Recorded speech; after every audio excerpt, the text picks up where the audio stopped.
Right ఇక details చూస్తే ఢిల్లీలో కేంద్ర మంత్రి నిర్మలా సీతారామన్ అధ్యక్షతన జీఎస్టీ కౌన్సిల్ సమావేశం కొనసాగుతుంది. ఇక 2 రోజుల పాటు జరిగే ఈ సమావేశం జరగనుంది. జీఎస్టీలో ఇప్పుడున్న 5, 12, 18, 28% స్లాబుల్లో 5, 18% స్లాబులను కొనసాగించి మిగిలిన వాటిని ఎత్తివేయాలన్నది కేంద్ర ప్రభుత్వ ప్రతిపాదన.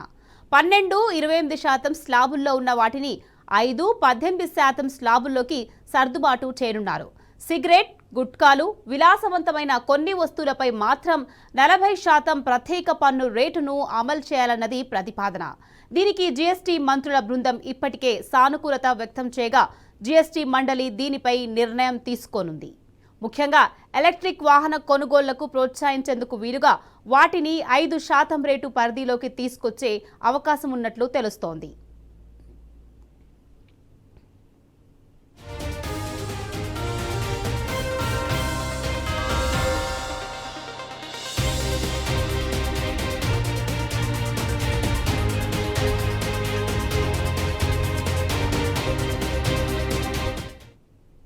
స్లాబుల తగ్గింపుతో చాలా ఉత్పత్తుల ధరలు తగ్గనున్నాయి. నెయ్యి, నట్స్, 20 లీటర్ల తాగునీటి క్యాన్లు, నమ్కిన్, కొన్ని రకాల చెప్పులు, దుస్తులు, మందులు, వైద్య పరికరాలను 12% నుంచి 5% స్లాబుల్లోకి మార్చే అవకాశం ఉంది. పెన్సిళ్లు, సైకిళ్లు, గొడుగులను సైతం తక్కువ రేటు స్లాబుల్లోకి తీసుకొనాలన్నారు. కొన్ని రకాల టీవీలు, వాషింగ్ మిషన్లు, రిఫ్రిజిరేటర్లు, కొన్ని రకాల వాహనాలను 28 నుంచి 18% స్లాబ్ రేటులోకి తీసుకురానున్నట్టు తెలుస్తోంది.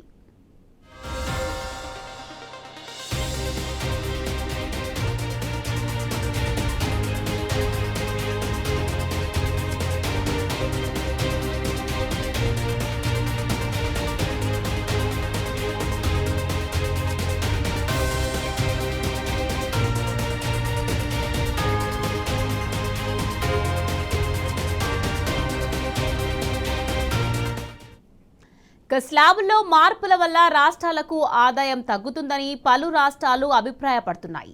పన్ను తగ్గింపుతో ఆదాయం పడిపోతుందని, నష్టపరిహారం తప్పనిసరిగా ఇవ్వాలని హిమాచల్ ప్రదేశ్, జార్ఖండ్, కర్ణాటక, కేరళ, పంజాబ్, తమిళనాడు, తెలంగాణ, పశ్చిమ బెంగాల్ రాష్ట్రాలు డిమాండ్ చేస్తున్నాయి. జీఎస్టీ ద్వారా వచ్చే ఆదాయంతో ప్రణాళిక చేసుకున్న అభివృద్ధి పనులు, సంక్షేమ పథకాలపై ఆర్థిక భారం పడుతుందని ఆయా రాష్ట్రాలు వాదిస్తున్నాయి.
ఢిల్లీలో కేంద్ర మంత్రి నిర్మలా సీతారామన్ అధ్యక్షతన జీఎస్టీ కౌన్సిల్ సమావేశం కొనసాగుతుంది. 2 రోజుల పాటు జరిగే ఈ సమావేశంలో జీఎస్టీలో ఇప్పుడున్న 5, 12, 18, 28% స్లాబుల్లో 5, 18% స్లాబులను కొనసాగించి మిగిలిన వాటిని ఎత్తివేయాలన్నది కేంద్ర ప్రభుత్వ ప్రతిపాదన. 12, 28% స్లాబుల్లో ఉన్న వాటిని 5, 18% స్లాబుల్లోకి సర్దుబాటు చేయనున్నారు. రైట్, ఇదే విషయానికి సంబంధించి మరింత సమాచారాన్ని మా ప్రతినిధి లివిల్ అందించేందుకు సిద్ధంగా ఉన్నారు. లివిల్, చెప్పండి, ఢిల్లీలో కేంద్ర మంత్రి నిర్మలా సీతారామన్ అధ్యక్షతన జీఎస్టీ కౌన్సిల్ సమావేశం కొనసాగుతుంది. దీనికి సంబంధించి పూర్తి అప్డేట్స్ ఏంటి లివిల్? అయితే కొద్దిసేపటి క్రితమే ఢిల్లీలోని తమిళనాడు భవన్ లో ఈ సమావేశం ప్రారంభమైంది. జీఎస్టీ కౌన్సిల్ సమావేశం ముందు తమిళనాడు భవన్ సమావేశమైన ఎన్డీఏతర రాష్ట్రాల ఆర్థిక మంత్రులు ప్రత్యేకంగా సమావేశమయ్యారు.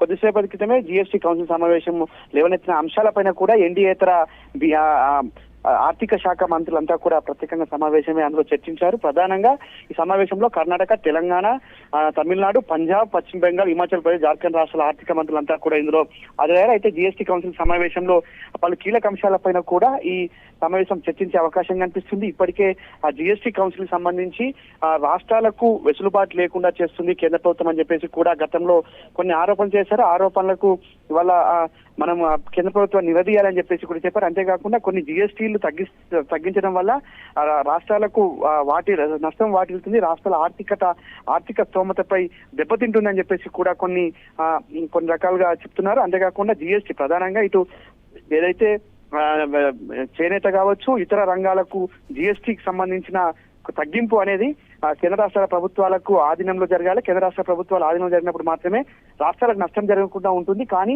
ఒకవేళ కేంద్రమే చేసినట్లయితే రాష్ట్రాలకు విపరీతమైన నష్టం వాటిల్తుందని చెప్పేసి కూడా ఈ సందర్భంగా వారంతా చెప్తున్న పరిస్థితి కనిపిస్తుంది. ఈ నేపథ్యంలోనే ఎన్డీఏతర ముఖ్యమంత్రుల ప్రధానంగా ఆర్థిక శాఖ మంత్రులంతా కూడా ప్రధానంగా దీనిపై భేటీ అయి చర్చించారు.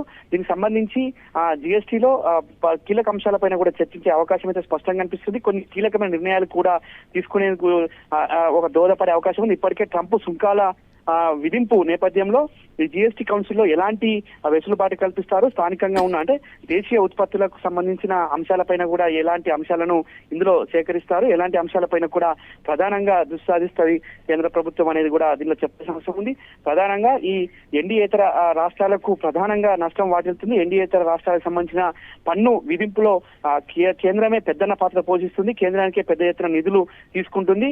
దీనికి సంబంధించి రాష్ట్ర ప్రభుత్వానికి ఆయా రాష్ట్ర ప్రభుత్వాల పెద్ద ఎత్తున నష్టం వాటిల్తుందనే ఒక పెద్ద చర్చ జరుగుతుంది. ఆ చర్చ నేపథ్యంలోని వాళ్ళ ఈ సుంకాల నేపథ్యంలో ఇటు కేంద్ర రాష్ట్ర ప్రభుత్వాలకు సంబంధించిన రెండు వీటిని మేనేజ్ చేస్తూ పన్ను జీఎస్టీ సంబంధించిన తగ్గింపు కావచ్చు, పెంచడం కావచ్చు అనే అంశాలను క్రోడీకరించాలని చెప్పేసి కూడా ఈ సందర్భంగా ఆర్థిక శాఖ మంత్రులు కోరే అవకాశం అయితే స్పష్టంగా కనిపిస్తుంది.